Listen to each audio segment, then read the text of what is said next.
ओमाज्ञानतिमिरान्धस्य ज्ञानाञ्जनशलाकया सत्स्वरूपमिलितं येन तस्मै श्रीगुरुवे नमः। नमो विष्णुपादाय कृष्णप्रेष्ठाय भूतले श्रीमते भक्तिवेदान्त स्वामीति नामिने नमस्ते सारस्वती देवे गौरवाणी प्रचारिणे निर्विशेष शून्यवादी पाश्चात्य देशधारिणे जय श्री कृष्ण चैतन्य प्रभु नित्यानंद श्री अद्वैत गदाधर श्रीवासदि गौर भक्त वृंद हरे कृष्णा कृष्णा कृष्णा हरे हरे हरे राम राम राम हरे हरे हरे कृष्णा பக்தர்கள் எல்லாருக்கும் இனிமையான காலை வணக்கம். இன்றைய பாகவத சத்சங்க வகுப்புல வந்து கலந்துக்கிற எல்லா பக்தர்களுக்கும் என்னுடைய பணிவான நமஸ்காரம். ஸ்ரீமத் பாகவதனுடைய 2ஆம் ஸ்கந்தம் 9வது அத்தியாயம். பரமபுருஷரை பற்றிய பல்வேறு கேள்விகளுக்கான பதில்கள். பிரம்மதேவருடைய கேள்வி மற்றும் பகவானுடைய பதில். கேள்வி பதில். பக்குவமான கேள்வியும் பக்குவமான பதில். கேட்பவரும் பக்குவமானவர், பேசுபவரும் பக்குவமானவர். பகவானை பற்றிய கேள்விகள் பக்குவமானது. பகவானை பற்றி கேட்கக்கூடிய கேள்வி. அதனாலதான் இந்த பாகவதத்துல முதல் ஸ்கந்தத்துல முனிவர்கள் 6 கேள்வி கேட்கிறாங்க. சௌனகாதி முனிவர்கள், சௌனகருடைய தலைமையில, சௌனக ரிஷியோடைய தலைமையில இந்த முனிவர்கள்லாம் சூத கோசாமிட்ட 6 கேள்வி கேட்கிறாங்க. இந்த 6 கேள்வி கேட்கப்பட்டதும் சூத கோஸ்வாமி அவங்க முதல்ல அப்ரிஷியேட் பண்றாரு. கேள்வி கேட்டவங்கள பாராட்டுறாரு. ஏன் கேள்வி கேட்டவங்களை பாராட்டுறாரு அப்படின்னா, அந்த கேள்வி எல்லாமே கிருஷ்ணரோடு சம்பந்தப்பட்டு. முனையஷாது பிரஷ்டோகம் பகவதி லோகமும் கலம் யத்கிருத கிருஷ்ண சம்பர்ஷ்ணோ ஆத்மா சுப்ரசீததி. ஓ முனிவர்களே, உங்க கேள்வி எல்லாம் இருக்கே, அது வந்து ரொம்ப மங்களம். இந்த உலகத்துக்கே ஜெகன் மங்களம், லோக மங்களம். நீங்க கேட்ட கேள்வி பூரா இந்த உலகத்துக்கே மங்களம் தரக்கூடியது. முனைய சாது பிரஷ்டோகம் பகவதி லோக மங்களம். ஏன் லோக மங்களம்? எத்கிருத கிருஷ்ண சம்பர்ஷ்ணோ, அது கிருஷ்ணனோடு சம்பந்தப்பட்டிருக்கு, பகவானோடு சம்பந்தப்பட்டிருக்கிறதுனால அது ஆத்மாவுக்கு முழு திருப்தி தரக்கூடியது. ஏ ஆத்மா சுப்ரசீததி, முழு திருப்தி. முழு திருப்தி எப்ப ஏற்படுது ஆத்மாவுக்கு? கிருஷ்ணரை பற்றி கேட்கும் போதுதான். கிருஷ்ணரை பற்றி கேட்டால் அல்ல அது ஆத்மாவுக்கு திருப்தி உண்டாகும். அப்ப இது நேற்றைய வகுப்போட தொடர்ச்சிதான். நேற்றைய வகுப்புல எல்லாருக்கும் ஆசை இருக்குன்னு பார்த்தோம். ஆசையும் விருப்பத்தையும் யாராலும் கைவிட முடியாது. ஆனா அந்த ஆசையும் விருப்பத்தையும் இறைவனோடு இணைக்க வேண்டும். பகவானுடைய ஆசை விருப்பம் என்னன்னு தெரிஞ்சுக்கிட்டு அதன்படி நம்ம செயல்படும்.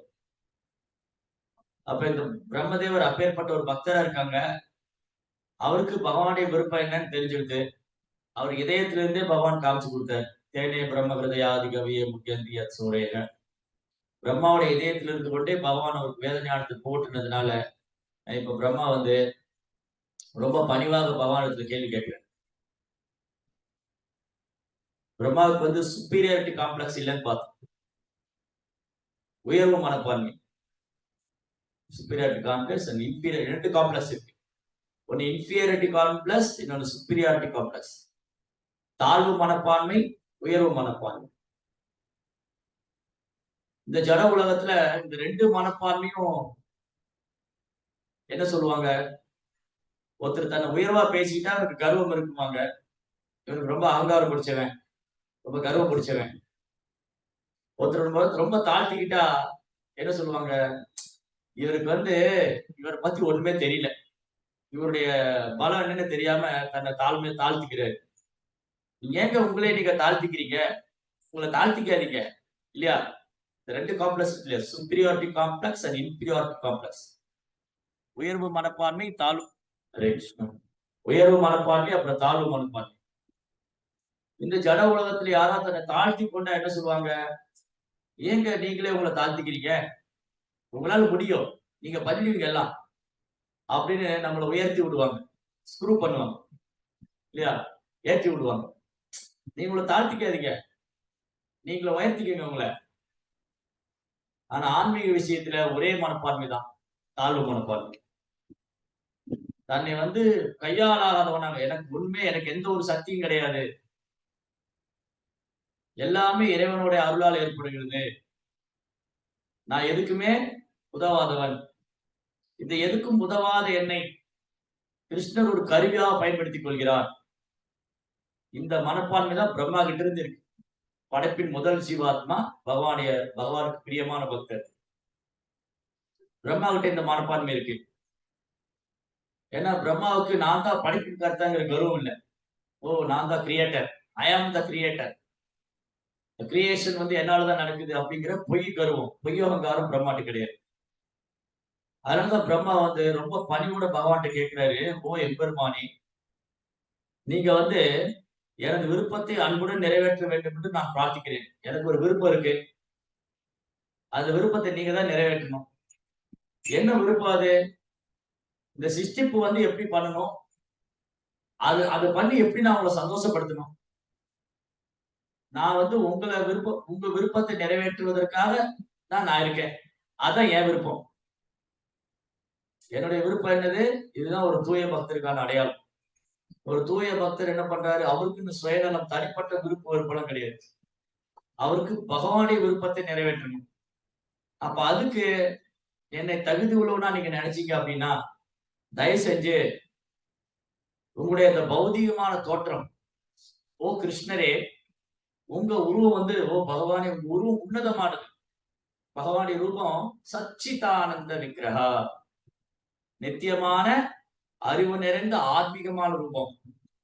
ஓ பகவானே, உங்க ரூபம் சச்சிதானந்த விக்கிரகா, நித்தியமான அறிவு நிறைந்த ஆத்மீகமானவர் நீங்க, அதனால நீங்க கலக்கமே படுறதில்லை. பகவான் வந்து முக்குணத்துக்கு அப்பாற்பட்டவர், அவர் ஜட கலங்கமற்றவர், அவர் தூய்மையானவர், பவித்ரம். பவித்ரானாம் பவித்ரம் சோ மங்களானாம் ச மங்களம். அவர் தூய்மையானவற்றெல்லாம் தூய்மையானவர், மங்களமானவற்றெல்லாம் மங்களமானவர்.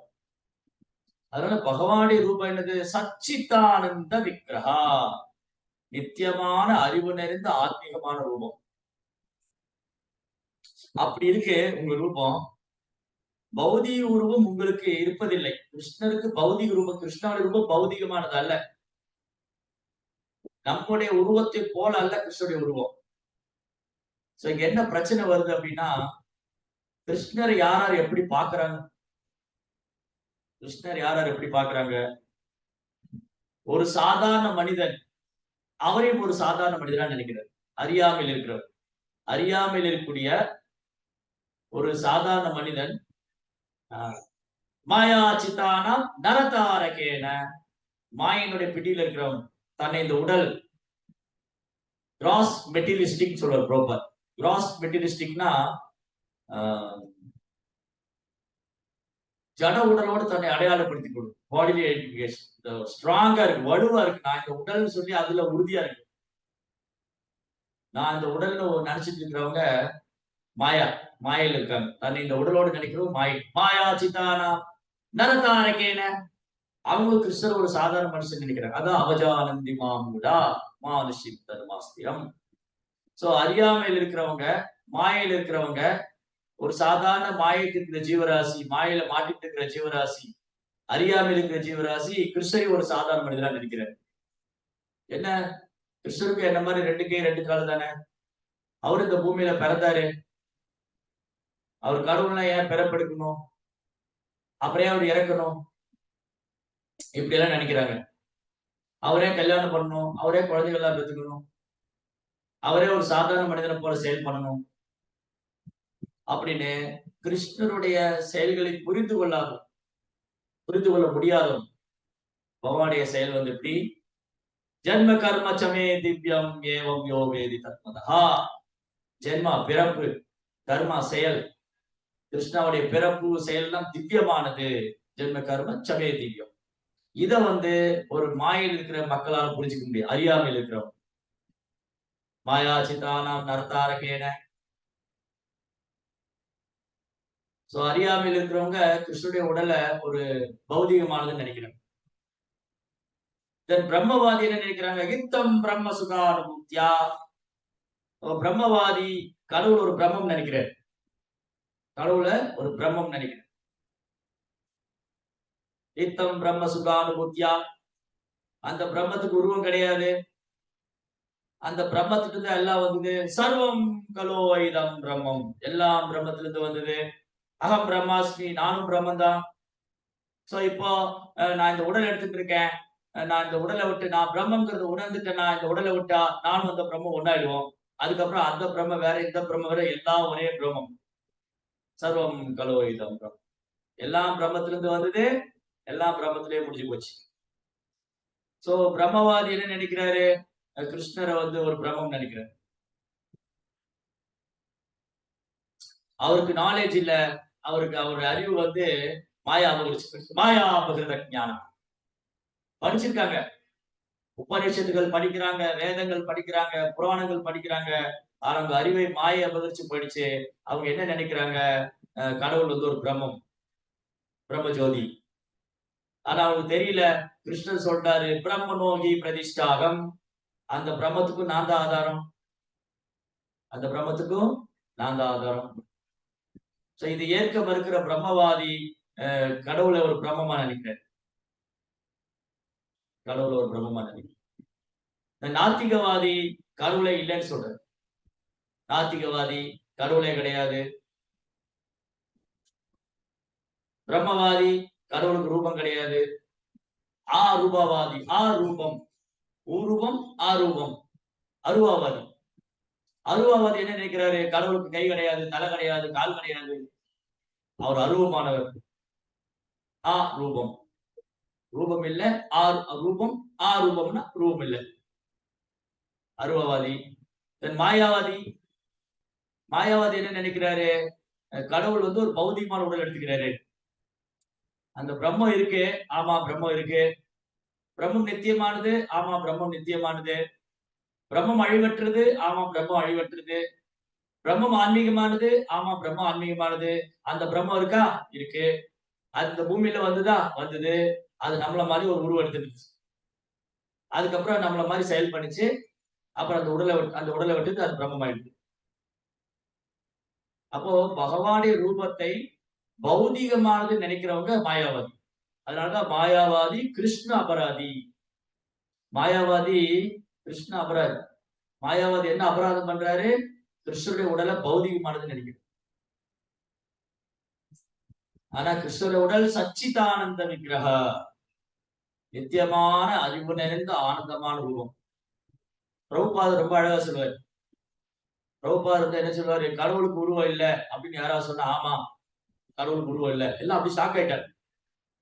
ஒரு ஒரு கிளாஸ்ல வந்து கடவுளுக்கு உருவம் இல்ல, S the god is no form, கடவுளுக்கு உருவம் இல்ல. பிரபுபாதர் கடவுளுக்கு உருவம் இல்லைன்னு எல்லாம் அப்படி ஆச்சரியமா பாக்குறாங்க. தென் பிரபுபாதர் சொன்னாரு, கடவுளுக்கு நம்ம மாதிரி உருவம் இல்லைன்னு. நம்மள மாதிரி உருவம் இல்ல, இந்த உருவம் வந்து நாம எடுத்துட்டு இருக்கிற இந்த உடல்.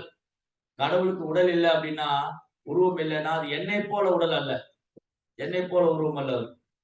அவர் உடல் ஆத்மீகமானது, நித்தியமானது, அறிவு நிறைந்தது, சச்சிதானந்த விக்கிரகா. அப்ப என் உடல் அசத் அச்சித் நிரானந்தா. என்னுடைய இந்த உடல், நான் ஒரு ஜீவாத்மாவாகிய நான் எடுத்துட்டு இருக்கிற இந்த உடல் வந்து அசத்து, இது உண்மை இல்லை, நித்தியமானது இல்ல. அசத் அச்சித், இது அறிவு நிறைந்தது இல்ல. இந்த உடல் அறியாமின் மொத்த வடிவம், சரீரா அவித்யஜா. இந்த ஜட உடல் அறியாமின் மொத்த வடிவம். இந்த ஜட உடல் நித்தியமானதல்ல. இந்த ஜட உடல் எப்பவுமே எனக்கு ஆனந்தம் தருது இல்ல. குளிர்காலத்துல வந்து சளி பிடிக்குது, காய்ச்சல் வருது. வெயில் காலத்துல வந்து உபாதைகள் மாதிரி இந்த உடல் உபாதைகள் எனக்கு இருக்கு. உடல் உபாதை, பசி, ஏக்கோ, தாகம், கவலை, நோய், ஜென்ம, பிறப்பு, மிருத்யு, மரணம், ஜரா, முதுமை, வியாதி, நோய், இதெல்லாம் இதுக்கு உட்பட்டது. இந்த இந்த சரீரம், நம்முடைய ஜன சரீரம் இதுக்கு உட்பட்டது. ஜென்ம, மிருத்து, ஜரா, வியாதி, துக்க தோஷானது. ஆனா கிருஷ்ணனுடைய உடல் இதுக்கெல்லாம் அப்பாற்பட்டது. அதனால கிருஷ்ணருக்கு உடல் இல்ல, உருவம் இல்லைன்னா என்ன அர்த்தம், என்னை போல உடல் உருவம் இல்ல, அவரது நித்தியமான ஆன்மீகம். ஆனா மாயாவதி என்ன நினைக்கிறாங்க, ஓ அந்த பிரம்மம் இங்க வந்து நம்மள மாதிரி ஒரு உருவம் எடுத்துட்டாரு, அதுக்கப்புறம் அந்த உடலை விட்டு போயிட்டாரு. மாயாச்சித்தானாம் நரதாரகேன இத்தம் பிரம்ம சுகானுபூத்தியா தாசெந்ததானாம் பரதாரகேன. பகவானுடைய பக்தர்கள் அவரை முழுமுதற் கடவுளா வழிபடுறாங்க. தாசியம் சேவை பண்றாங்க, சேவகர்கள். பகவானுடைய பக்தர்கள் அவரை முழுமுதற் கடவுளா வழிபடுறாங்க. இத்தம் பிரம்ம சுகானுபூத்தியா, பிரம்மவாதி அவர் ஒரு பிரம்மம் நினைக்கிறாரு. இத்தம் பிரம்ம சுகானுபூத்தியா தாசெந்ததானா பரதாரகேன. பகவானுடைய பக்தர்கள் அவரை முழுமுதற் கடவுளா வழிபடுறாங்க. மாயா சித்தானா நரதாரகேன, மாயையில் இருக்கக்கூடிய இவங்க எல்லாம் மாயையில தான் இருக்காங்க. யாரெல்லாம்? பிரம்மவாதி, அருவாவாதி, மாயாவாதி, இவங்க எல்லாம் மாயைக்கு போட்டவங்க. ஏன்னா அவங்க கிருஷ்ணனுடைய ரூபத்தை ஏற்றுக்கொண்டது. கிருஷ்ணனுடைய உருவம் வந்து பௌதிகமானதுன்னு நினைக்கிறாங்க. அதனால அவங்க என்ன நினைக்கிறாங்க? அவர் உருவமற்றவர். ஒரு நாத்திகன் கடவுளை இல்லைன்னு நினைக்கிறாங்க. மாயா சித்தானந்தராக இருக்கேன். ஆனா இந்த விருந்தாவனத்து கோபர்கள் என்ன புண்ணியம் பண்ணாங்க? அந்த முழுமுதற் கடவுள் கூட விளையாடிட்டு இருக்காங்க. கிருத புண்ணிய புஞ்சா, என்ன புண்ணியம் பண்ணிருக்காங்க? சுகதேவ் கோஸ்வாமி பரிசித் மன்னன் சொல்றார், இந்த ஆயர்குல சிறுவர்கள் கோபர்கள் என்ன பாக்கியம் பண்ணாங்க? அந்த முழுமுதற் கடவுள் கூட விளையாடிட்டு இருக்காங்க. பகவான் தன் நண்பனை ஜெயிக்க வச்சுட்டு இவரு தோத்து போயிட்டு அந்த நண்பனை தன் முதுகுல தூக்கிட்டு போவார். கோபால் வந்து கிருஷ்ணர் கோகுலத்துல தன் நண்பரோட விளையாடிட்டு நண்பர்களை ஜெயிக்க விட்டுருவார். தன் பக்தர்களை ஜெயிக்க விட்டுட்டு இவர் தோத்து போயிடுவார். அவங்க என்ன பண்ணுவாங்க? போட்டியில தோத்து போன கிருஷ்ணர் வந்து தன் நண்பனை தோல்ல சுமந்துட்டு போவோம். அப்ப என்ன புண்ணியம் பண்ணிருக்கணும். அதனால இந்த யாருனால கிருஷ்ணரை புரிஞ்சுக்க முடியும்? பிரம்மவாதி, அருவவாதி, மாயாவாதி இவங்களாலாம் கிருஷ்ணருடைய சச்சிதானந்த ரூபத்தையும் அவர் தெய்வீக நிலையும் புரிந்து கொள்ள முடியாது. ஏன்னா அதுல அவங்க நம்பிக்கை இல்லை, அதை அவங்க ஏற்றுக்கொள்றது இல்லை. அதனால கிருஷ்ணா எப்பவுமே இவங்களுக்கெல்லாம் புரியாத புதிராவே இருக்காரு, குழப்பமாவே இருக்கும். இங்க பிரம்மா சொல்றாரு, பிரம்மா வந்து அதிகாரி, அத்தாரிட்டி. அவர் வந்து பிரம்ம சம்பிரதாயத்துடைய பிரதான ஆச்சாரியன். பிரம்மாவை இங்க கன்ஃபார்ம் பண்றாரு, உங்களது உருவம் உன்னதமானது. அந்த உன்னதமான உருவத்தை பிரம்மா நேருக்கு நேர் தரிசிக்கிறாரு, தரிசனம் பண்றாரு. எப்படி தரிசனம் கிடைச்சது பிரம்மாவுக்கு? ஏற்கனவே முந்தைய ஸ்லோகங்கள்ல பார்த்தோம், தூய பக்தி தொண்டுனால. பிரம்மா வந்து ஏதோ வந்து உயர்ந்த குல பிறப்புனாலேயோ இல்ல பாண்டித்தினாலேயோ பகவான தரிசனம் பண்ணல. வெறும் வரட்டு கற்பனையாலேயோ இல்ல பேரளவான தபத்தினாலேயோ பிரம்மா தரிசனம் பண்ண முடியல பகவான். தூய பக்தி தொண்டுனாலதான். பிரம்மா வந்து பகவானுக்கு பக்தி தொண்டு செஞ்சாரு. அவர் பகவானுடைய கட்டளையை வந்து ஏற்றுக்கொண்டார். தப்பாங்கிற பகவானுடைய இன்ஸ்ட்ரக்ஷன் ஏத்துட்டு அவருடைய உபதேசத்தை ஏத்துட்டு பிரம்மா பகவானுடைய கட்டளை நிறைவேற்ற தயாரானாரு. அதுதான் தகுதி.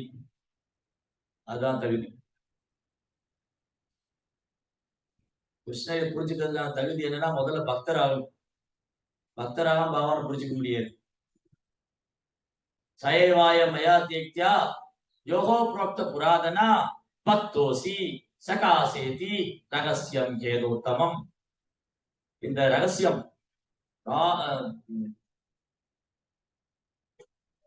குக்கியம். ரகசியம்னா குக்கியம். குக்கியதரம் குக்கியதமம் 3 இருக்கு பகவத்கீதையில. ரகசியம், ரொம்ப ரகசியம், ரொம்ப ரொம்ப ரகசியம். என்னது ரகசியம்? ரொம்ப ரொம்ப ரொம்ப ரகசியம், ரொம்ப ரொம்ப ரகசியம். சிலர் சொல்லுவாங்க, நான் உங்கள்கிட்ட ஒரு ரகசியம் சொல்றேன், யார்ட்டையும் சொல்லிடாது. நம்ம என்ன பண்ணுவோம்? சரின்னு கேட்டு இன்னொருத்த போய் சொல்லுவோம். அவங்க நான் சொல்லுவேன், அவர் சொல்லுவாரு, நான் ஒரு ரகசியம் சொல்றேன், யார்ட்டையும் சொல்லிடாது. அப்ப நான் போய் எடுத்துட்டு சொல்லுவேன், நான் ஒரு ரகசியம் சொல்றேன், யார்ட்டையும் சொல்லிடாது. இப்படி அது ஊர் வருஷம் போயிடும். இப்படி வந்து அந்த ரகசியம் ஊர் பூரா போயிடும். பகவத்கீதை வந்து மிக மிக உயர்ந்த உன்னதமான ரகசியம். ஆனா புத்தகமாவே இருக்கு. ரகசியம் வந்து ஓப்பனா இருக்கு. பகவத்கீதை மிக மிக உயர்ந்த ரகசியம், ஆனா ஓப்பனா இருக்கு. அப்ப யாருக்கு புரிஞ்சுக்க முடியும்? பக்தோசி சகாசேதி. பக்தனும் நண்பனுமா இருக்கிறதா தகுதி. ரகசியம் என்னது? முதல்ல ஆத்மாவை பற்றி ரகசியம். இன்னைக்கு ஆத்மா வந்து எல்லாருக்கும் ஆச்சரியமா இருக்கு.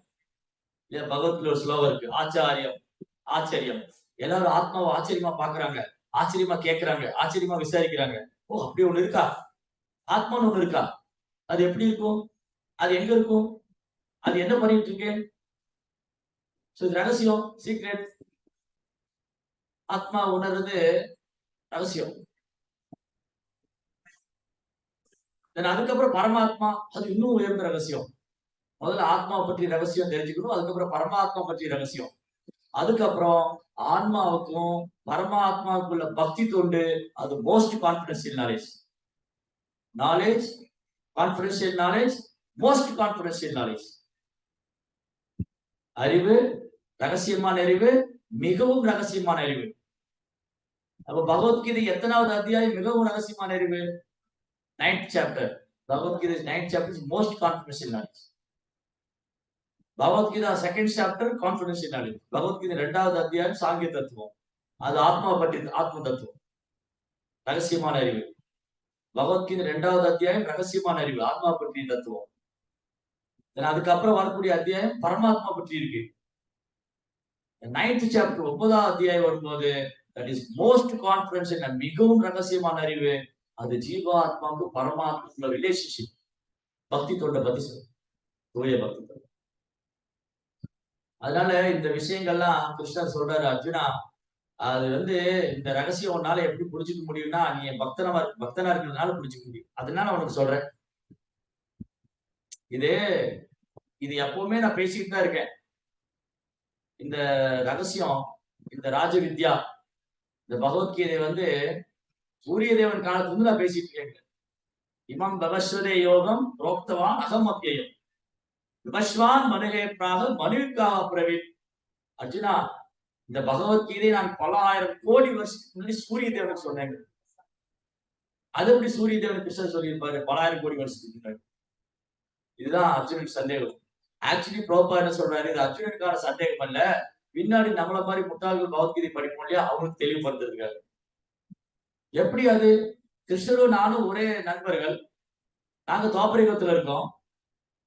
அர்ஜுனன் கேட்கிறாரு, அபரம் பவதோ ஜென்ம, அபரம் பவதோ ஜென்ம. கிருஷ்ணா, உங்களோட வயதுல பெரியவர் விவஸ்வான். அபரம் பவதோ ஜென்ம பரம் ஜென்ம விவஸ்வதா. கிருஷ்ணா, உங்களோட வயதுல பெரியவர் விவஸ்வான். அப்படி இருக்கும்போது அபரம் பவதோ ஜென்ம பரம் ஜென்ம விவஸ்வதா கதவேனிய விஜானியம் காமேகம் புரோக்தவானிதி. அப்போ ஓ கிருஷ்ணரே, உங்களோட வயதுல பெரியவர் விவஸ்வான். அப்படி இருக்கு, நீங்களும் நானும் நண்பர்கள் இப்ப இருக்கோம் இங்க துவாபரயுகத்துல. அப்படி இருக்கும் போது இந்த பகவத்கீதைய பல ஆயிரம் கோடி வருஷத்துக்கு முன்னாடி நீங்க எப்படி சூரிய தேவன் சொன்னீங்க நம்புறது? எப்படி நம்புறது?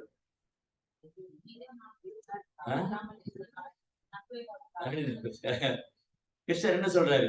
பகூனிமே வெதிதானி தன்மானி சவதார்ஜுனா தானகம் வேத சர்வாணி நத்வம் வேத பரந்தபா. ஓ எதிரிகளை தவிக்க செய்யும் அர்ஜுனா, பகூனிமே வெதி, நீயும் நானும் பல பிறவி கடந்து வந்திருக்கோம். நீயும் நானும் பல பிறவி கடந்து வந்திருக்கோம். அதையெல்லாம் நான் ஞாபகம் வச்சுக்க, நீ மறந்து போயிட்டே. பகூனிமே வெதிதானி ஜன்மானி ஜன்மானி தவச அர்ஜுனா. ஓ அர்ஜுனா, நீயும் நானும் பல பிறவி கடந்து வந்திருக்கிறோம். பகூனிமே, பகூனினா பல பல பிறவிகள், பகூனிமே வெதிதானி ஜன்மானி தவச அர்ஜுனா. நம்ம 2 பேரும் பல பிறவி கடந்து வந்திருக்கோம். தானகம் வேத சர்வாணி, எனக்கு எல்லாம் தெரியும், ஆனா நீ மறந்து போயிட்டேன். அப்ப என்ன அர்த்தம்? கிருஷ்ணா உடல் மாறுறது இல்ல. கிருஷ்ணா எப்பெல்லாம் இந்த பூமியில வராரோ அப்ப தன் சச்சிதானந்த ரூபத்துல வராரு. கிருஷ்ணா முழுமுதற் கடவுள். அவர் எப்பெல்லாம் இந்த பூமியில வராரோ அவர் உடல் மாறுவதில்லை, தன் சச்சிதானந்த ரூபத்துல வராரு. ஆனா அர்ஜுனனை போன்ற முக்தி பெற்ற ஆத்மாக்கள் கூட, அர்ஜுனனை போன்ற தன்னை உணர்ந்த ஆத்மாக்கள் கூட, அர்ஜுனனை போன்ற முக்தி பெற்ற ஆத்மாக்கள் இந்த பூமியில வரும்போது அவங்க உடல் மாற வேண்டியது. அப்போ பிரபுபா என்ன சொல்றாரு, கிருஷ்ணர் பகவத்கீதைய சூரிய தேவனுக்கு சொல்லும் போது அர்ஜுனன் கூட இருந்திருக்கிறாரு, ஆனா வேற ரூபத்துல இருந்திருக்காரு. ஏன்னா அர்ஜுனன் ஜீவ தத்துவம், கிருஷ்ணா முழுமுதற்கடவுள். அப்போ எப்பெல்லாம் கிருஷ்ணர் இந்த பூமிக்கு வர்றாரு அப்ப அர்ஜுனன் வராரு, ஆனா வேற ரூபத்துல வர. ஆனா பகவான் தன் ரூபத்தை மாற்றிக் கொள்றதே இல்லை, ஒரு சச்சிதானந்தம் இருக்கிறார்.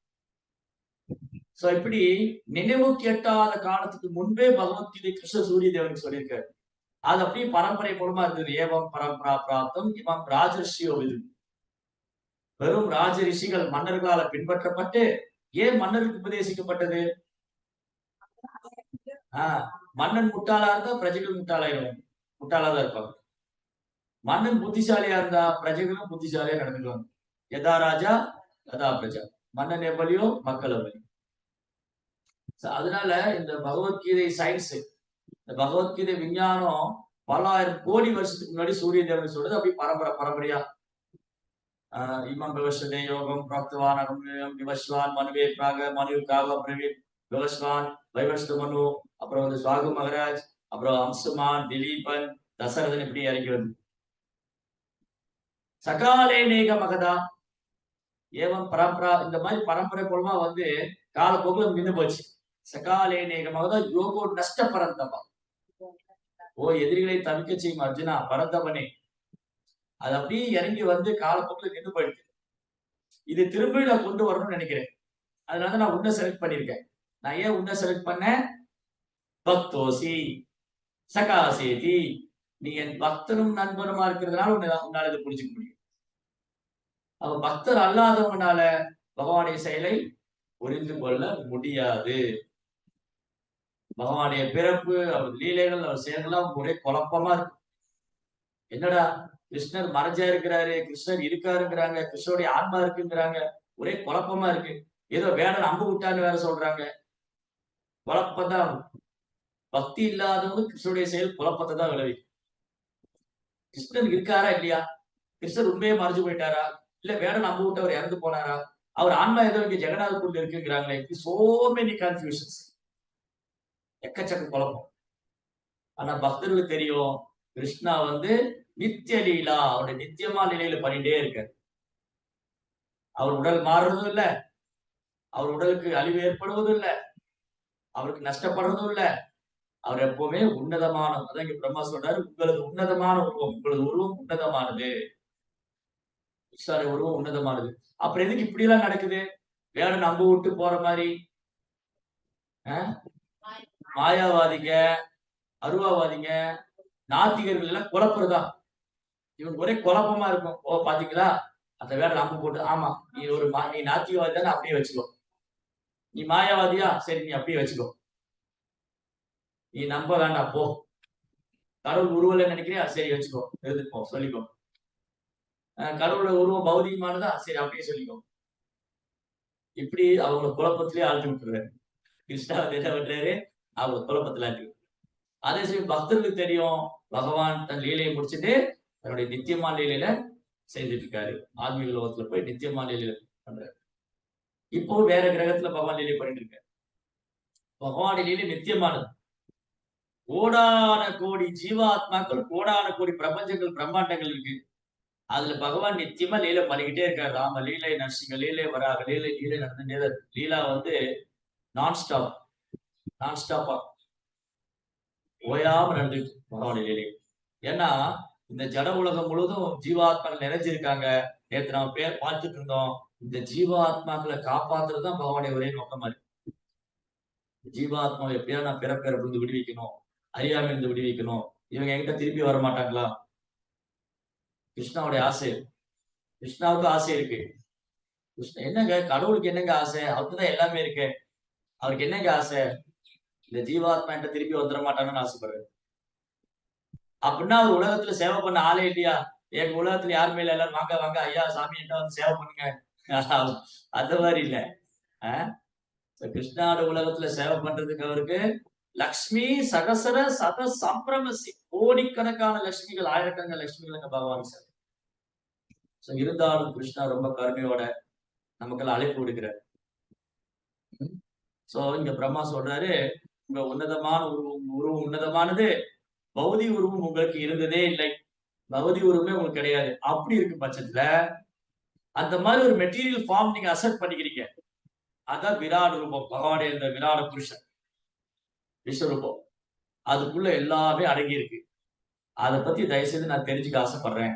அது எப்படி அந்த விராட் ரூபத்துக்குள்ள எல்லாமே அடங்கி இருக்கு, அத்தகைய உருவத்தை தாங்கள் எப்படி ஏற்றுக்கொள்ளுங்க, பிரம்மாண்டமான விராட ரூபத்தை நீங்க எப்படி ஏத்துக்கிறீங்க, தயவு செஞ்சு எனக்கு சொல்லிக் கொடுங்க. இப்படிதான் கேள்வி கேட்கும். அது கிருஷ்ணா நீங்க என்னமோ அந்த விஸ்வரூபம் எல்லாம் காமிச்சிங்களா, எங்க காமிக்க பார்க்கலாம்.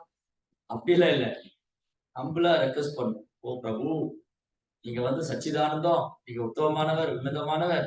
இருந்தாலும் நான் இதை தெரிஞ்சுக்க ஆசைப்படுறேன். நீங்க எப்படி அந்த விராட் ரூபத்துக்குள்ள எல்லாம் அடக்கி இருக்கீங்க? அந்த பௌதிக ரூபத்தை நீங்க எப்படி ஏத்துக்கிட்டீங்க? அதை பத்தி எனக்கு எக்ஸ்பிளைன் பண்ணுங்க.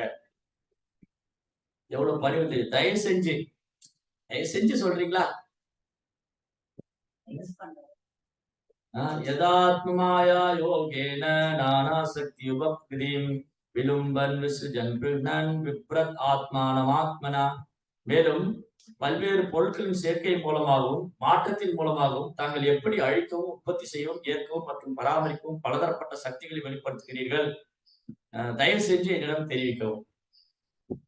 அப்ப பிரம்மா ஒத்துக்கிறாரா? நான் ஒண்ணு இங்க உற்பத்தி பண்ணல, நான் ஒண்ணு உற்பத்தி பண்ணல, நான் ஒண்ணு எதையும் மெயின்டைன் பண்ணவும் இல்ல, நான் ஒண்ணு டெஸ்ட்ராய் பண்ண போறது இல்ல. ஜஸ்ட் எனக்கு கிரியேஷன் மட்டும் கொடுத்துருக்காங்க. அது செகண்டரி கிரியேஷன் தான். அப்போ பிரம்மா வர்றதுக்கு முன்னாடியே படைப்புக்கு தேவையான மூலக்கூறுகள் படைக்கப்பட்டது. அதுக்கப்புறம் பிரம்மா உற்பத்தி செய்யப்பட்டாரு. அதுக்கப்புறம் பிரம்மாவுக்கு படைப்புக்கான அறிவு கொடுக்கப்பட்டது. ரைட்? சோ பிரம்மா இங்க எதுவும் செய்யல.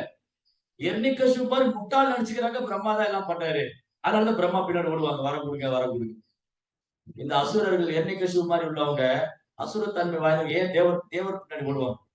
தேவர் பின்னாடி ஏன் ஓடுறாங்க? அவங்க நினைக்கிறாங்க தேவர்கள் எல்லாம் கொடுத்துருவாங்க. ஆனா இவங்க முட்டாள்கள் மறைமுகமா கிருஷ்ணர் தான் கொடுக்கிறாரு தெரியாது. யஜந்தி அவிதி பூர்வகம். யஜ்யப்ய தேவதா பக்தியா யஜந்தே ஸ்ரத்தையான்விதா யபி மாம் ஏவ கௌந்தேயா யஜந்தி அவிதி பூர்வகம். தேவதைகிட்ட போய் நிக்கிறவங்களுக்கு அறிவு இல்லைன்னு சொல்றாரு கிருஷ்ணா. அறியாமையினால போறாங்க. என்னது? நான் தான் கொடுக்குறேன் அவங்களுக்கு. நான் கொடுக்காம எங்க இருந்து வரும்? சட்டியில இருந்தாலும் அகப்பையில வரும் இல்லையா? அகப்பையில ஒண்ணுமே இல்லையே, சட்டியில இருந்தா தான் வரும். சோ சட்டியில இருக்கணும். கிருஷ்ணன் இருந்தாதான் விட்டுது வரும். கிருஷ்ணர் கொடுத்தாதான் எனக்கு தர முடியும். ரைட்? சோ இங்க பிரம்மா வந்து அகைன் திரும்ப நம்ம பார்க்கிறோம், பிரம்மாவுக்கு இங்க பொய் அலங்காரம் கிடையாது. பிரம்மாவுக்கு பொய் அலங்காரம் இல்ல. பிரம்மா வந்து தன்னை படைப்பின் கர்த்தாவை நினைக்கல. கிருஷ்ணா, நீங்க தான் இந்த மூலப்பொருட்களை, இந்த பல்வேறு பொருட்களை சேர்க்கிறீங்க, அது மாற்றத்தை ஏற்படுத்துறீங்க, அதுக்கப்புறம் அதை அழிக்கவும் செய்றீங்க, இதெல்லாம் எப்படி, இதை பராமரிக்கவும் செய்றீங்க, இதெல்லாம் எப்படி பண்றீங்க? தயவுசெய்து எனக்கு சொல்லிக் கொடுங்க. ரொம்ப அழகா சொல்றார் பிரபுபாத் பொருள் வரியில. எப்படி சூரியன்றது அதோட சக்தியை பிரிக்க முடியாதோ, அது மாதிரி கிருஷ்ணாட்டு சக்தியை பிரிக்க முடியாது. கிருஷ்ணா வந்து சக்திமான். ரைட்? சோ கிருஷ்ணாட்டு சக்தியை பிரிக்க முடியாது. அப்போ இரண்டற்ற ஒரே மெய்ப்பொருள், இரண்டற்ற ஒரே மெய்ப்பொருள் தன்னை பல்வேறு விஸ்தாரமா பண்ணிக்கிறேன். அப்போ பிரம்மா விஷ்ணு மகேஸ்வர் பகவானே குண அவதார். பகவானே பிரம்மதேவரா எக்ஸ்பேண்ட் ஆகிக்கிறாரு, பகவானே மகாதேவர் எக்ஸ்பேண்ட் ஆகிறாரு, பகவானே விஷ்ணு எக்ஸ்பேண்ட் ஆகிறாரு. இதுல என்னன்னா இந்த விஸ்தாரம், இரண்டற்ற ஒரே மெய்ப்பொருள் ஒருவர் தான், பகவான் ஒருவர் தான். ஆனா அவரு இந்த பிரபஞ்ச நிர்வாகத்துக்காக பிரம்மதேவரா படைக்க செய்கிறார், விஷ்ணுவாக இருந்து காக்கின்றார், மகாதேவரா இருந்து அழிக்கிறார். அதே சமயத்தில் மூணு ஒண்ணு இல்ல. இதுதான் சைத்தன்யம் அப்படி போதனை. ஒன்றானது வேறானது. ஒன்றானவன் உருவில் இரண்டானவன் இல்லையா? ஒன்றானவன் வேறானவன், ஒன்றானது வேறானது. கிருஷ்ணரும் நாமளும் ஒன்னானவங்க. கிருஷ்ணாவும் நானும் ஒண்ணுதான், ஆனா வேற. எப்படி அது? கிருஷ்ணாவும் நானும் ஒன்றானவங்க, கிருஷ்ணரும் நாமளும் ஒன்றானவங்க, ஆனா வேறானவங்க. எப்படி? யூனிவர்சிட்டி இன் டைவர்சிட்டி, ஒற்றுமையில் வேற்றுமை இருக்கு. என்னது அது? கிருஷ்ணா நித்தியமானவர், நானும் நித்தியமானவர். கிருஷ்ணா ஆன்மீகமானவர், நானும் ஆன்மீகமானவர். இதுல என்ன வித்தியாசம்? Quality same, quantity different. அளவுல வித்தியாசம் இருக்கு, தன்மையில ஒண்ணு, அளவுல வித்தியாசம். நான் ஒரு சிறு நீர் துளி போல, கிருஷ்ணா சமுத்திரம் போல. நான் ஒரு தங்க துகள் போல, கிருஷ்ணா தங்க சுரங்க போல. கொடுக்கிறார் எக்ஸாம். தங்க சுரங்கத்துல ஒரு தங்க துகள், அது மாதிரி சமுத்திரத்தோட ஒரு நீர் துளி. அந்த நீர் துளியும் சமுத்திர ஜலம் தான். அந்த கடல்ல என்ன உப்பு இருக்கோ அந்த நீர் டெஸ்ட் பண்ணா அதுலயும் உப்பு இருக்கு, பட் அளவுல வித்தியாசம் இருக்கு. அது மாதிரி தங்க துகளும் தங்கம் தான், அளவுல வித்தியாசம் இருக்கு. அதே மாதிரி பிரம்மா சிவன் போன்ற தேவர்கள் பகவான் தோன்றியவங்க தான், ஆனா அவங்க பகவான் இல்ல. அதுக்கு பிரம்மா ஒத்துக்கிறாரு. அப்படி பிரம்மா அதை ஒத்துக்கலைன்னா ஏன் இப்படி கேட்க போறாரு? நீங்க எப்படி உங்க சக்தியின் மூலமா இதெல்லாம் படைக்க செய்றீங்க, எப்படி இதெல்லாம் பண்றீங்க, ரைட்? சோ பிரம்மா வந்து ஏக மனதா ஒத்துக்கொள்றாரு கிருஷ்ணர் முழு முதற் கடவுள். அப்ப மாபெரும் தேவர்களான பிரம்மா சிவன் போன்ற தேவர்களும் ஒத்துக்கிறாங்க கிருஷ்ணர் தான் முழு முதற் கடவுள். நமக்கு என்ன பிரச்சனை? நமக்கு என்ன பிரச்சனை? சோ இப்படி ரொம்ப அழகான இங்க வர்ணனை பார்க்கலாம். பகவானை தவிர வேறொன்றும் இல்லை. இத்தகைய சிருஷ்டிப்பு இயக்கத்திலிருந்து பகவான் வேறுபட்டவராக உள்ளார். அவர் பௌதீகத்தை சிருஷ்டிக்கிறாரு, அதுல இருந்து விலகி இருக்காரு. 3 குணத்தை தோற்றுவிக்கிறாரு, அதுல இருந்து விலகி இருக்காரு. இந்த பௌதிக கழகம் துளி கூட பகவான்கிட்ட பார்க்க முடியாது. சில வேளை, ஒரு சில நேரம், ஒரு சில வேளை பிரம்மா சிவன் போன்ற தேவர்களை கூட பௌதிக குணத்தை பார்க்க முடியும். ஆனா பகவான்கிட்ட பார்க்க முடியாது. பகவான் இந்த முக்குணத்துக்கும் பௌதிகத்துக்கும் அப்பாற்பட்டவர். ஏன்னா அவருக்கு நேரடியா பௌதிகத்தோடு தொடர்பு கொள்றது. ஆனா பிரம்மா சிவன் போன்ற தேவர்கள் பௌதிகத்தோடு சங்கம் போடுறதுனால ஒரு சில வேளை அவங்க அதுக்கு உட்படுவது உண்டு. ஆனா அவங்களும் அதுல இருந்து உன்னதமான நிலையில தான் இருக்காங்க. ஏன்னா அவங்க பகவானை சரணடைஞ்சிருக்கிறதுனால அவங்க எப்பவுமே பௌதிக குணத்தினால பாதிப்படையவில்லை. சிவபெருமானும் பிரம்மதேவரும் ஆகச்சிறந்த ஒரு ஆச்சாரியர், சம்பிரதாயத்தோட பிரதான ஆச்சாரியர், பகவானுடைய குணாவதார், உன்னதமான நிலையில் இருக்கிறவங்க.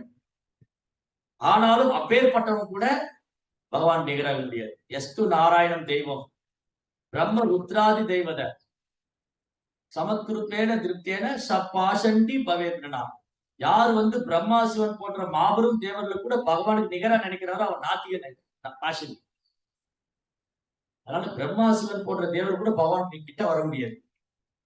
இதை வந்து பிரம்மா இங்க ஒத்துக்கிறார். தென் ஓ சர்வசக்தி படைச்ச எஜமானரே, கிரீடிசி அமோக சங்கல்ப பூர்ணனாபின் யதோர்முதே ததார்த்த விஷயாம் தேகி மனிஷா மை மாதவா. சர்வசக்திக்கு எஜமானரே, அவர்களை பற்றி அனைத்தையும் தத்துவார்த்தமாக தயவு செய்து என்னிடம் கூறியார்கள். சிலந்தி தன்னுடைய சொந்த சக்தியால் தன்னை மறைத்துக் கொள்வதைப் போலத்தான் தாங்களும் நடந்து கொள்கிறீர்கள். உங்களுடைய தீர்மானம் என்றுமே தவறாததாகும். பாருங்க, பிரம்மா எப்படி எக்ஸாம் உதாரணம் கொடுக்கிறார். சிலந்தி பூச்சி தன்னுடைய வாயிலிருந்து வருகிற உமிழ் நீர்லயே ஒரு வலையை பின்னும். அந்த வலைக்குள்ள தங்கிக்கும். தேவைப்பட்ட அந்த வலையில இருக்கும், தேவையில்லைன்னா அந்த வலையை கலைச்சிடும். அது மாதிரி கிருஷ்ணா அந்த பிரபஞ்சத்தை படைக்கிறாரு, தனக்குள்ளேயே வச்சிருக்காரு. தேவைப்படும் போது வச்சுக்கிறாரு, தேவையில்லை அழிச்சு விடுறாரு. அவ்வளவுதான். அதுக்கு எதுக்கு ஒரு ஆள் நியமிச்சிருக்காரு. படைப்பு தொழில பிரம்மாண்ட கொடுத்துட்டாரு, மெயின்டெனன்ஸ் அவரே வச்சுக்கிட்டாரு. டெஸ்ட்ராய் பண்றது வந்து சிவபெருமான். இந்த மாதிரி கிருஷ்ணாவுடைய சக்தி அச்சிந்திய சக்தி, எல்லையற்றது. பராச சக்தி விவிதேவ சூரியதே சாமாபிதி ஞான பலாக்கியாச்சு. கிருஷ்ணாவுடைய சக்தி எல்லையற்றது. அப்போ பிரம்மா இதெல்லாம் தெரிஞ்சுக்க ஆசைப்படுறாரு. அந்த சக்தியோடைய மகிமை என்ன, அந்த எல்லையற்ற சக்தியை வச்சிருக்காரு அவரு. எப்படி இதெல்லாம் பண்றாரு, எப்படி இதெல்லாம் நடக்குது. அப்பதான் பின்னாடி வரக்கூடியவங்க கிருஷ்ணரை வந்து முழுமையாக ஏற்றுக்கொள்ள முடியும். கிருஷ்ணர் தான் முழு முதற் கடவுள். இங்க நானும் சிவபெருமானும் இல்ல, நாங்க எல்லாருமே அவருக்கு கீழ்ப்படிந்தவங்க தான், நாங்க எல்லாருமே அவருடைய கட்டளையை நிறைவேற்றுறவங்க தான், நாங்களும் அவங்க பக்தர்கள் தான் அப்படிங்கறத பிரம்மா ப்ரூவ் பண்றாரு. பிரம்மா வந்து உறுதிப்படுத்துறாரு கிருஷ்ணாவுடைய தனித்தன்மை. அதனால இந்த மாதிரி கேள்வி எல்லாம் கேட்கிறாரு. கிருஷ்ணர் ஒண்ணு எக்ஸ்பிளைன் பண்ண விளக்க போறேன். இந்த அத்தியாயத்துல ஜெபிஸ்லோகியா பாகவதம் வரும். பாகவதத்துடைய 4 முக்கியமான ஸ்லோகம். அந்த 4 ஸ்லோகத்தை தான் பகவான் பிரம்மாக்கு சொன்னார். 4 ஸ்லோகம் தான். அந்த 4 ஸ்லோகத்தை பிரம்மா புரிஞ்சுட்டு அதை கொஞ்சம் எக்ஸ்பிளைன் பண்ணார் நாரதுட்ட. அது நாரதன் வியாசத்தை எக்ஸ்பிளைன் பண்ணா நமக்கு என்ன கிடைக்குது, 18,000 ஸ்லோகம் ஆயிடுச்சு. ஆனா பிரம்மா கேட்டது 4 ஸ்லோகம். எவ்வளவு இன்டெலிஜென்ட், ஷார்ப்பான இன்டெலிஜென்ட். பிரம்மாவுக்கு எவ்வளவு புத்தி கூர்மை இருக்கு. ஆதி கவி, படைப்பின் ஆரம்பத்துக்கு முதல் பெரும் பண்டிதர் பிரம்மா. 4 ஸ்லோகத்துல பகவான் பத்தி புரிஞ்சுக்கிட்டாரு. அதுதான் சீட பரம்பரை. அந்த 4 ஸ்லோகத்தை பிரம்மா நாரதத்துக்கு சொன்னார், நாரதர் புரிஞ்சுக்கிட்டாரு. நாரதன் வியாசருக்கு சொன்னார், வியாசர் புரிஞ்சுட்டாரு. வியாசர் அதை பூரா விவரமா எழுதினாரு. அப்பதான் நமக்கு புரியுது. அப்போ நமக்கு புரியல. அதனாலதான் புரோபாடி விளக்கம் தேவை இருக்கு. ஓ, புரோபா இப்படி சொல்லியிருக்காரு, அப்ப இதுதான் கரெக்ட். 4 ஸ்லோகம். அது வந்து அதோட எக்ஸ்பிளனேஷன் வந்து 18,000 ஸ்லோகம். அதுக்கு புரோபாடைய விளக்கம். அதை ஒரு ஸ்லோகம் எடுத்து நம்ம 1 மணி நேரம் பேசிட்டு எப்படின்னு பாத்தோம். அப்போ பகவானுடைய சக்தி வந்து எல்லையற்றது, அவருடைய லீலைகள் எல்லையற்றது. ரைட்? சோ அப்போ இதெல்லாம் பக்தி இருந்தா மட்டும்தான் புரிஞ்சுக்க முடியும். பக்தி இல்லாம பகவானை ஏற்றுக்கொள்ளாம தலை உப்புற நின்று படிச்சாலும் புரியாது, ஆராய்ச்சி பண்ணாலும் புரியாது, கற்பனை பண்ண ஒன்றுமே எல்லாம் புரியாத கற்பனை பண்ணியோ தலை உப்புற உட்கார்ந்து படிச்சோ என்ன பண்ணாலும் கிருஷ்ணர் புரியாத பக்தர்களுக்கு மட்டும்தான் கிருஷ்ணர் தன்னை வெளிப்படுத்துவார். பக்தியாமாம் அபிஜானாதி யாவான் யசாஸ்மி தத்வதக. உள்ளபடி கிருஷ்ணரை தெரிஞ்சுக்கணும் பக்தினால மட்டும்தான், வேற எந்த யோக முறையாலும் தெரிஞ்சுக்க முடியாது. ஏன் இல்லாட்டி கிருஷ்ணா பக்தியாமாம் அபிஜானாதி. கிருஷ்ணா பகவத்கீதையில பல்வேறு யோக முறை பத்தி சொல்றாரு. அஷ்டாங்க யோகா, ஞான யோகா, தியான யோகா எல்லாம் சொல்றாரு. அப்புறம் 18வது பக்தியாமாம் அபிஜானாதி. பக்தி தோண்டால மட்டும்தான், வேற எந்த யோகம் கிருஷ்ணா ரெக்கமெண்ட் பண்ணல. அஷ்டாங்கமாம் அபிஜானாதின்னு சொல்லுது, ஞானமாம் அபிஜானாதின்னு சொல்லுது, பக்தியாமாம் அபிஜானாதி. பக்தி தொண்டால மட்டும்தான். அதாவது பாகவதம் ஃபுல்லா பக்தி தொண்டுதான். பக்தர் பாகவதம் போகும்போதுதான் புத்த பாகவதம் புரியும். புத்த பாகவதம் புரிஞ்சாதான் கிருஷ்ணர் புரிஞ்சுக்கும். இல்லாட்டி கிருஷ்ணா ரொம்ப குழப்பமா இருக்கு. என்ன கிருஷ்ணர் எங்களால புரிஞ்சுக்கவே முடியல, எப்படி புரிஞ்சுக்க முடியும்? நீங்க ஹரே கிருஷ்ணாக்கு வாங்க, பிரசாதம் சாப்பிடுங்க, சேவை பண்ணுங்க, கிருஷ்ணரை புரிஞ்சுக்கலாம். வீட்டுல உட்காந்துலாம் கிருஷ்ணரை புரிஞ்சுக்க முடியாது, கற்பனை பண்ணிலாம் புரிஞ்சுக்க முடியாது, சினிமா நடிகர்கள் எல்லாம் கேட்டு புரிஞ்சுக்க முடியாது, அரசியல்வாதி எல்லாம் கேட்டு புரிஞ்சுக்க முடியாது, பக்தர்கள் கேட்கணும், அப்பதான் புரிஞ்சுக்க. அது கூட ஓரளவுக்கு தான், முழுமையாலாம் கிருஷ்ணரை புரிஞ்சுக்கிட்டவங்களே கிடையாது. அனந்த சேஷனுக்கு 1000 தலை இருக்கு, ஆனந்தனுக்கு 1000 தலை கொண்டு சைத்தன்ய மாப்பிள்ளை லீலைகளை இன்னும் அவரால் சொல்லி முடிக்க முடியல. அப்புறம் எப்படி நம்ம சாதாரண ஜீவன்களால புரிஞ்சு ஓரளவுக்கு புரிஞ்சுக்கலாம். எஸ் கரெக்ட், ஆச்சாரியர் சொல்றாங்க, குரு பரம்பரை எழுதி கேட்டிருக்கேன், கிருஷ்ணரை இப்ப ஓரளவுக்கு நான் புரிஞ்சுக்கிறேன். அப்புறம் கிருஷ்ணரை புரிஞ்சுட்டு அப்புறம் என்ன பண்ணணும்? உட்காந்து தர்க்கம் எல்லாம் பண்ணிட்டு இருக்க கூடாது, வாதம் பண்றதுல இல்ல. யோமாமேவா சம்மூடோ ஜானாதி புருஷோத்தம். யார் என்னை பரம புருஷோத்தமனா முழுமுதற் கடவுளா ஏற்றுக்கொள்றாங்களோ சந்தேகம் இல்லாம, வித்தவுட் டவுட், சந்தேகம் இல்லாம யார் ஒருத்தர் கிருஷ்ணரை முழுமுதற் கடவுளா ஏத்துக்கிறாங்களோ, யோமாமேவா அசம்மூடோ ஜானாதி புருஷோத்தமம் சர்வவித். அவர் இனி படிக்க வேண்டியதோ தெரிஞ்சுக்க வேண்டியதோ ஒண்ணுமே இல்லை. இந்த உலகத்துல இனி படிச்சவர் தெரிஞ்சுக்க வேண்டியது ஒண்ணுமே இல்லை. அப்புறம் என்ன பண்ணுவாங்க? பஜதேமாம், பக்தி தொண்டு செய்வாங்க. யோமாமேவா சமூடோ ஜானாதி புருஷோத்தமம் சர்வவித் பஜதேமாம் சர்வபாவேன பாரதா. அவர் இந்த உலகத்துல செய்ய வேண்டியதோ தெரிஞ்சுக்க வேண்டியதோ ஒண்ணும் இல்லை, கிருஷ்ணரை முழுமுதற் கடவுளா எடுத்துட்டார். அப்புறம் பக்தி தொண்டு. அந்த பக்தி தொண்டால மட்டும்தான் கிருஷ்ணர் தன்னை வெளிப்படுத்துவார், பக்தர்களுக்கு மட்டும்தான் கிருஷ்ணர் தன்னை வெளிப்படுத்துவார். சோ இங்க பிரம்மா அந்த முறையை ஏற்றுன்றதுனால, பக்தி தொண்டை ஏத்துக்கிட்டதுனால, பக்தி தொண்டு பண்ணதுனால கிருஷ்ணா தன்னை அவர் வெளிப்படுத்துறாரு. இப்ப பிரம்மா ரெக்வஸ்ட் பண்றாரு, இதெல்லாம் எனக்கு காமிங்க. இப்ப நான் உங்களுடைய கிருஷ்ணனுடைய உன்னதமான ரூபத்தையே பிரம்மா பார்த்துட்டு, அப்புறம் இந்த பௌதிக ரூபத்தை பார்க்கறது பெரிய விஷயம் இல்ல, அதுவும் பகவானுடைய அனுகிரகத்தினால கிடைச்சு. கிருஷ்ணனுடைய இருக்கிறதே ரொம்ப கஷ்டம், கிருஷ்ணனுடைய உன்னதமான ரூபத்தை காண்பதுதான், சச்சிதானந்த ரூபத்தை காண்பதுதான் மிக கடினம். அது பிரம்மா கிடைச்சிருக்கு. அப்படி இருந்தும் பிரம்மா என்ன ஆசைப்படுறாரு? அந்த பௌதிக ரூபத்தையும் பற்றி நான் தெரிஞ்சுக்கணும். அது மூலமா பின்னாடி வரக்கூடியவங்க கிருஷ்ணர் தான் இதுக்கெல்லாம் ஆதாரமா இருக்காரு, எல்லாம் அவர்கிட்ட தான் தோன்றி இருக்குங்கிறத தெளிவுபடுத்திடலாம். ரைட்? சோ இப்படிதான் ஒரு வைஷ்ணவருடைய கேள்வி, ஒரு பக்தருடைய கேள்வி எல்லாருக்கும் பயன் தரக்கூடியதா இருக்கு. பிரம்மாவுடைய கேள்விகள்லாம் இந்த உலகத்துக்கே நன்மை தரக்கூடியதா இருக்கு. ஹரே கிருஷ்ணா. ஸ்ரீமத் பாகவதம் கி, ஸ்ரீ பிரபுபாத் கி.